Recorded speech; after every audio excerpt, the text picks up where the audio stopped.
श्रीमद कुंज विहारणे नमः। श्री स्वामी हरिदास विजय तीर्थराम आचार्य श्री श्रीधर स्वामी के बारे में कई किंवदंतियां हैं। प्रामाणिक सामग्री का अभाव है। सुभक्त के जीवन में प्रायः किंवदंतियों के आधार पर ही कुछ कहना पड़ता है, और यही किंवदंतियां उन महापुरुषों के जीवन के सत्य को किंचित मात्र उद्घाटित कर पाती हैं। ईसा की 10वीं या 11वीं सदी की बात है। दक्षिण भारत के किसी नगर में वहां के राजा और मंत्री मार्ग में चलते समय भगवान की कृपा तथा प्रभाव के संबंध में बातें कर रहे थे। मंत्री राजा से कह रहे थे कि भगवान की उपासना से उनकी कृपा प्राप्त करके अयोग्य भी योग्य हो जाता है, कुपात्र भी सत्पात्र हो जाता है, मूर्ख भी विद्वान हो जाता है।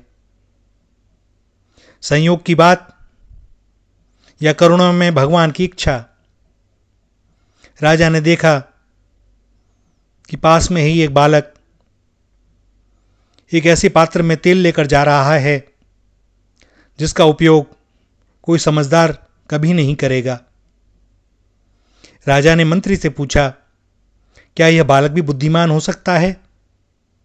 मंत्री ने भगवान पर अपने दृढ़ विश्वास के साथ कहा, भगवान की कृपा से अवश्य हो सकता है। उस बालक को बुलाया गया। पता लगा कि वह ब्राह्मण का बालक है और उसके माता पिता उसे बचपन में ही छोड़कर परलोक से धार गए थे।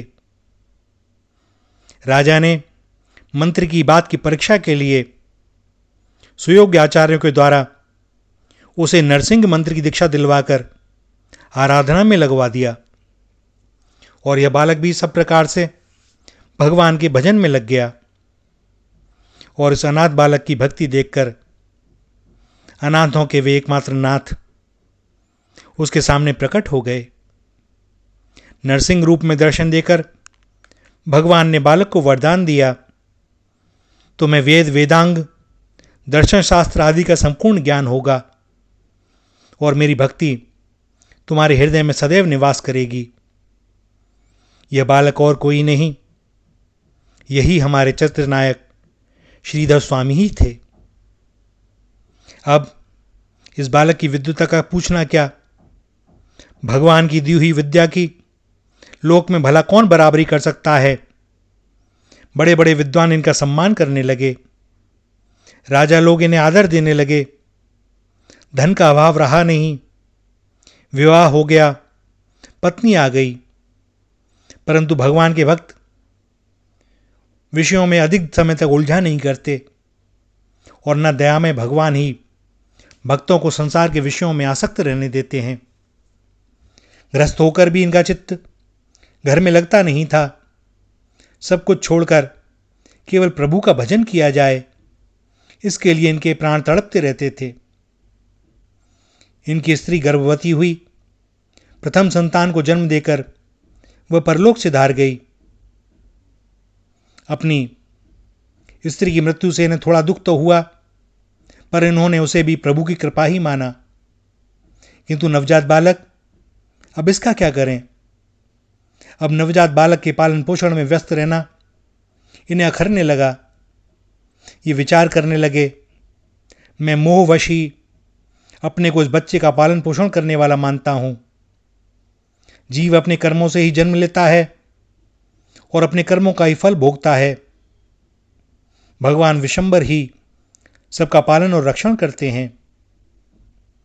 ये उस शिशु को भगवान की दया पर छोड़कर भजन का निश्चय करके घर छोड़ने को उद्यत हुए, पर बच्चे के मुंह ने एक बार इन्हें रोका, और उसी समय लीला में प्रभु की लीला से इनके सामने घर की छत से एक पक्षी का अंडा भूमि पर गिरा और फूट गया। अंडा पक चुका था। उसमें से लाल लाल बच्चा निकलकर अपना मुंह खिलाने लगा। इन्हें ऐसा लगा कि इस बच्चे को भूख लगी है और यदि अभी इसे कुछ ना मिला तो ये मर जाएगा। किंतु उसी समय एक छोटा कीड़ा उड़कर उस फूटे अंडे के रस पर आ बैठा और उसमें चिपक गया। पक्षी के बच्चे ने तत्क्षण ही उसे खा लिया और भगवान की लीला देखकर श्रीधर स्वामी के हृदय में बल आ गया। ये वहां से काशी चले आए। विश्वनाथपुरी में आकर ये भगवान के भजन में तल्लीन हो गए। गीता, भागवत, विष्णु पुराण पर श्रीधर स्वामी की टीकाएं मिलती हैं। इनकी टीकाओं में भक्ति तथा प्रेम का अखंड प्रवाह है। एकमात्र श्रीधर स्वामी ही ऐसे हैं जिनकी टीका का सभी संप्रदाय के लोग आदर करते हैं। कुछ लोगों ने इनकी भागवत की टीका पर आपत्ति की। उस समय इन्होंने वेणी माधव जी के मंदिर में भगवान के पास अपने ग्रंथ को रख दिया।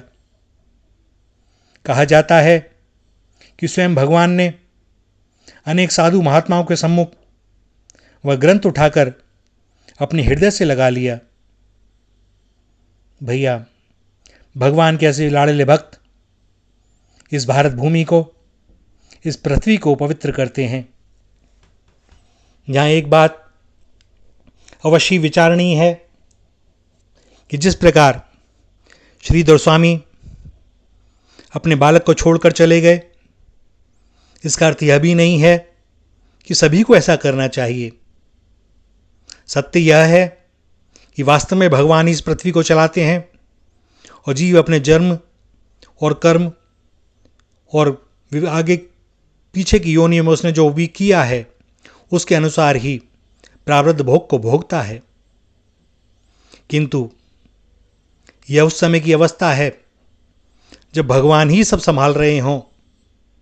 यह भागने वाली बात नहीं है भैया। भगवान ही सबकी रक्षा करते हैं, सबका पालन करते हैं, यह सत्य है। किंतु अपने कर्तव्य से भागना यह भी उचित नहीं। सो भगवान के परिकर ऐसे महापुरुष जो करते हैं जीवन में, हम उसे अपने कर्तव्यों से बचने के लिए आधार न बना लें। क्योंकि जो भी हमारे पास स्त्री संतान है वह भगवान ने ही हमें दी हैं, और इसलिए कि हम अपने कर्तव्यों का पूरी जिम्मेदारी के साथ निर्वहन करते हुए और भगवत स्मरण करते हुए अपने जीवन को बितावें और उन्हें भी सन्मार्ग में चलावें। क्योंकि उनके रूप में भी भगवान ही हैं, दूसरा कोई नहीं। तो न कोई मित्र है न शत्रु। इस जगत से भागकर हम जाएंगे भी कहाँ? सब कुछ तो यहीं के अंदर, इसी के अंदर है, और भगवान का ही तो रूप है। वही तो यह बने हुए हैं, और बनेगा कौन? सो हम तत्व को समझें, और जिस समय भगवान हमसे जो कराना चाहें, जैसी प्रेरणा दें, बजाय अपने नियत स्वार्थ और कर्तव्यों से भागने के अवगुण को देखने के लिए हम कोई ऐसा कार्य न कर बैठें जिससे पुनः इस चक्र में हमें आना पड़े। भगवान उचित समय पर सारे द्वंद्वों से, सारे मोहपाशों से स्वयं छुड़ा देते हैं, यदि हमारी प्रार्थना सतत उनके श्री चरणों में बनी रहे। वे हमें ना रखेंगे तो और रखेगा कौन? श्री राधा, श्री राधा, श्री राधा।